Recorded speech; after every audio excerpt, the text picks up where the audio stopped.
a lot of what he's saying is actual fact. It's actual fact. Yet it also speaks to the environment in which we are embedded as young black males and females in this particular society. Hip hop changing from positive to negative was not a consequence of history. It was not a circumstance of history.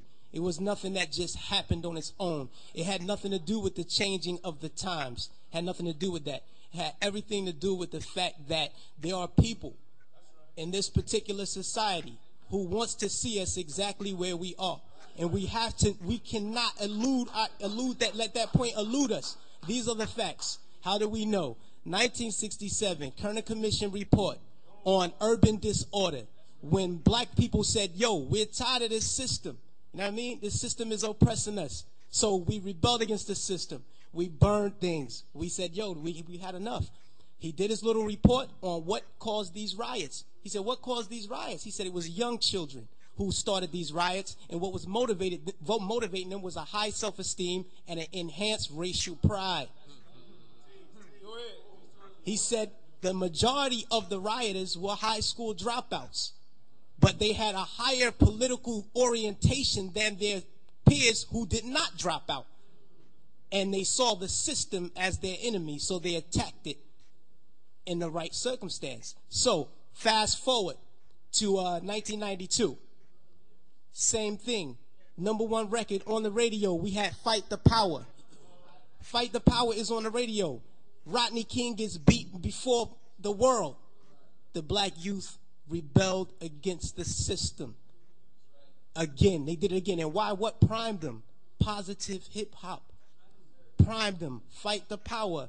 X-Clan.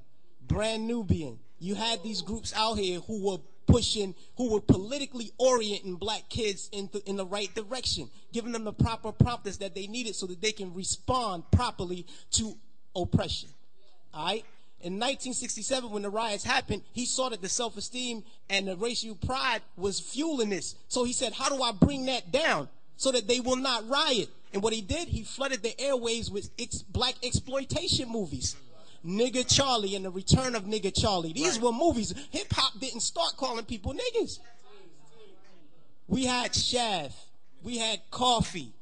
Black girl turned prostitute to do whatever. You know what I mean? But these black exploitation movies brought down the self-esteem and the racial pride so that the kids will not rebel against this system of oppression.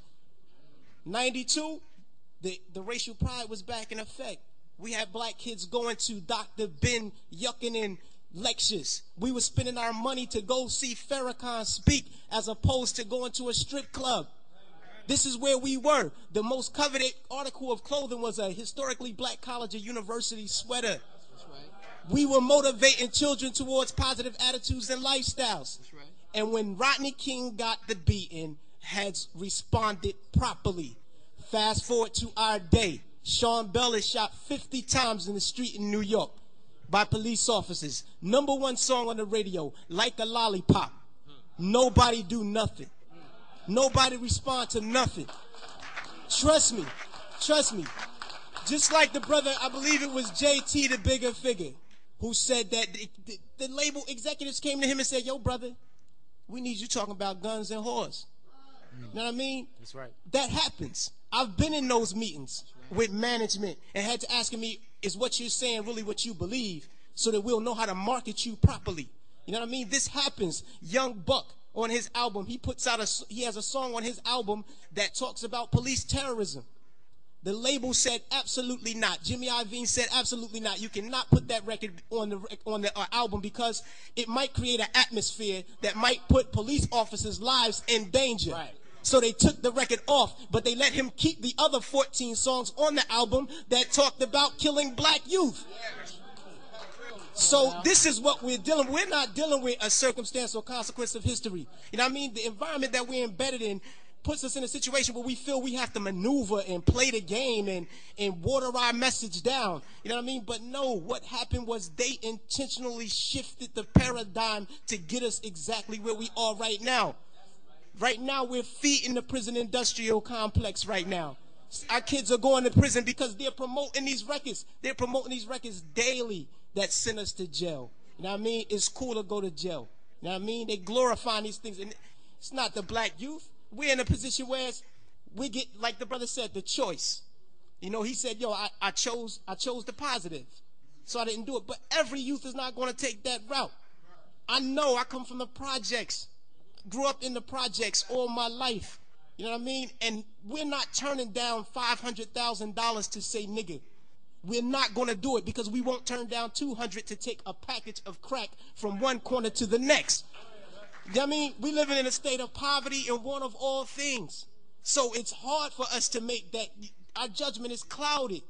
And they knew that the judgment would be even more clouded if they took groups like X-Clan off the radio. Mm-hmm. This is just what it is. And until we start to deal with the environment that's shaping the behavior, we'll never get to the next level. We have to confront that.